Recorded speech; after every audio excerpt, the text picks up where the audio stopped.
Thank y'all for tuning in again. This is episode 10 of the Blue Jays franchise, and we are here at All-Star Week in Los Angeles. Now, just to take a quick look at the standings here to see where we stand at the halfway point of the season, we are 20 games over 500, but unfortunately we cannot crack that top spot in the division. The Yankees have been playing so good, but we just need to stay hot and be sure that we secure this wild card spot without any interruptions. Just to take a quick look here at our injured list, we do have Teoscar Hernandez coming back tomorrow. Nate Pearson's going to be out for about 2 weeks, but we're going to give him this little break. Kevin Biggio is out the rest of the season, which is absolutely heartbreaking. So today's the last day before actual All-Star break for our Major League guys, but we do have the NL Futures versus the AL Futures in our 2020 Futures game, and we do have a couple guys actually in this game, so I will be playing as them. Unfortunately, no position players, they're all pitchers, so we're going to be starting off the game with Jordan Balazovic. He is going to get the nod here for the AL, as we do get an out, but we aren't able to get that double play. But with 2 outs on the inning, we do get the fastball up and in, and we do get the pop-up, the result we wanted, and that will end the first inning for Balazovic.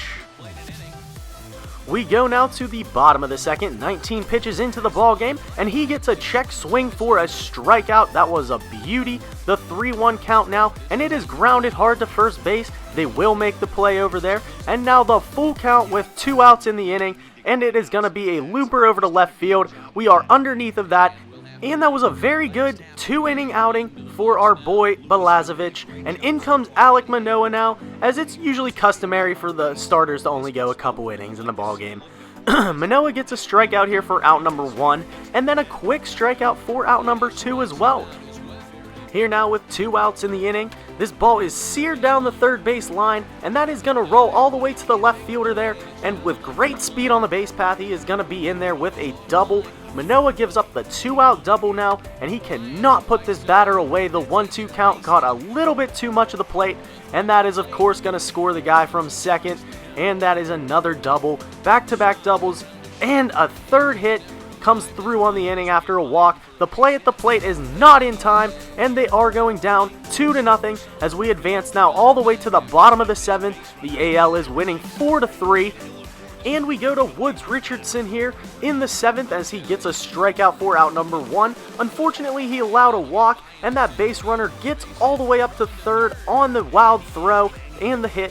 And with runners on first and third, only 1 away, we go for the double play.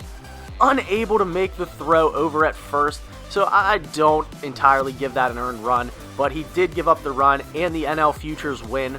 The other pitcher that we had was Paquette. He unfortunately did not get in. He was going to pitch if we were in the closing situation. But hey, we get a little bit of good news with Teoscar Hernandez back, and it's also the day of the Home Run Derby. So we're going to check and see who actually gets in on this Home Run Derby. I know we had Vlad Jr. in it last year, but he has been a little bit of a disappointment as you take a look at the lineup here, and he did not make it. Unfortunately, no one from our team made it, as I thought Gurriel may have had a chance. But here is how the bracket is going to be stacking up, as I'm not going to be showing you all the gameplay. I'm just kind of going to go through and sim the rounds, as we have Schwarber and Acuna versus Soler and then Soto. As those guys advance through the first round, you go ahead and take a look. And then the finals are going to be Ronald Acuna and Jorge Soler. And I'm actually going to jump into the last 30 seconds, which is like the bonus time for each of these guys. As you see Acuna with 16 home runs. That's pretty impressive. He was on a torrent pace. As I did watch all these, I just wanted to cut it shorter just for time's sake to keep it a little interesting.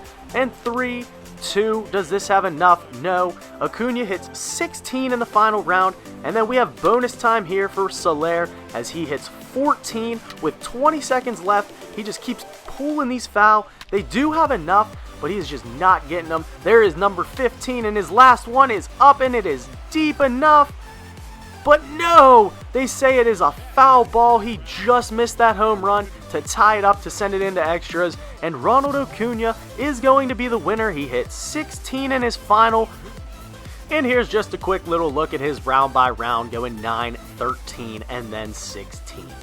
So here is a look at the final bracket. Ronald Acuna, congratulations. We'll see you tomorrow in the All-Star Game, live from Los Angeles.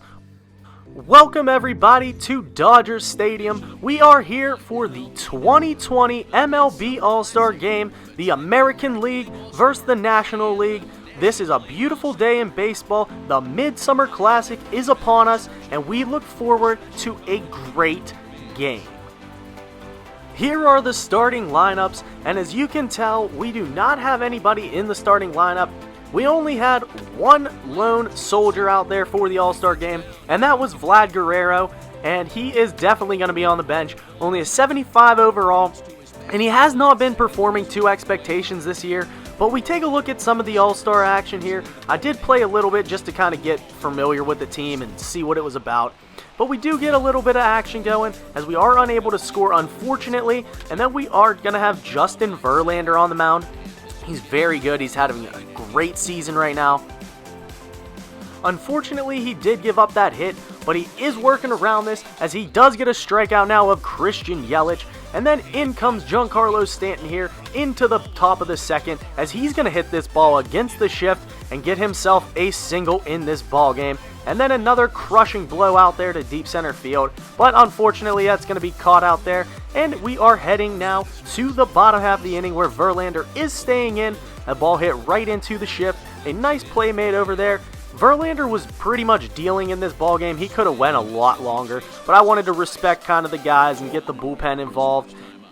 Gleyber Torres is going to get things going here with a walk, and then in comes Rendon, and he is going to smash this ball into center field, and that's going to be runners on first and second here in the top of the third.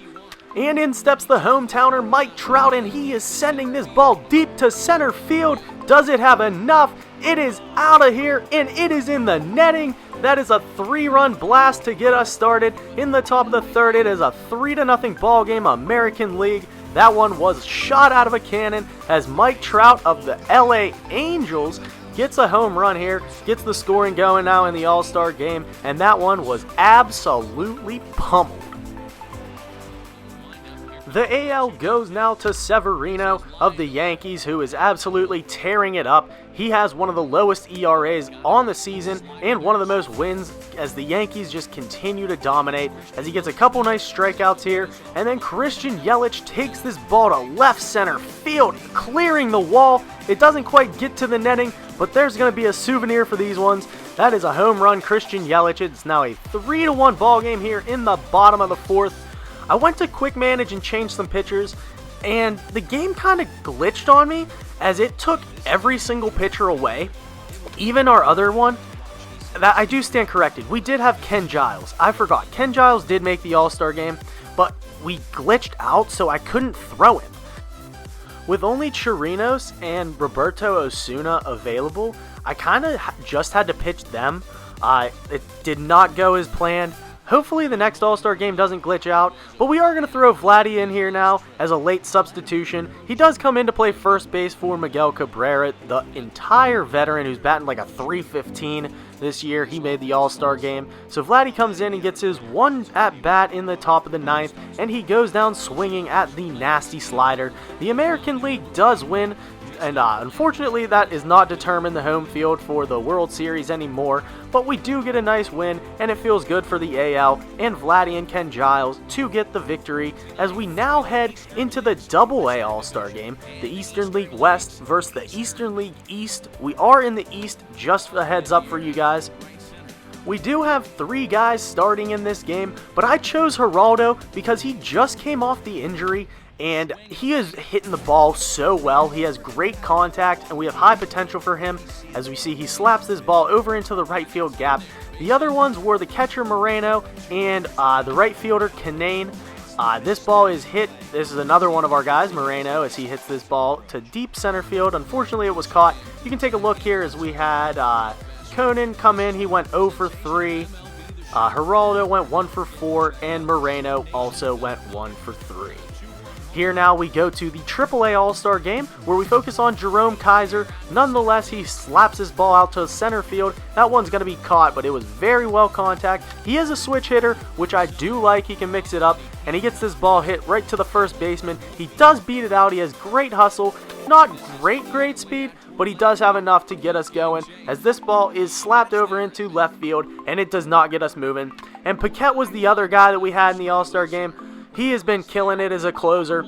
He has good stamina, so he could actually maybe be a middle reliever or even a starter, but he is just so good. He has command of all of his pitches, and right now he's pretty much leading AAA in saves, so we want to keep him in, and he comes in and does. We do lose, but he did have a solid outing.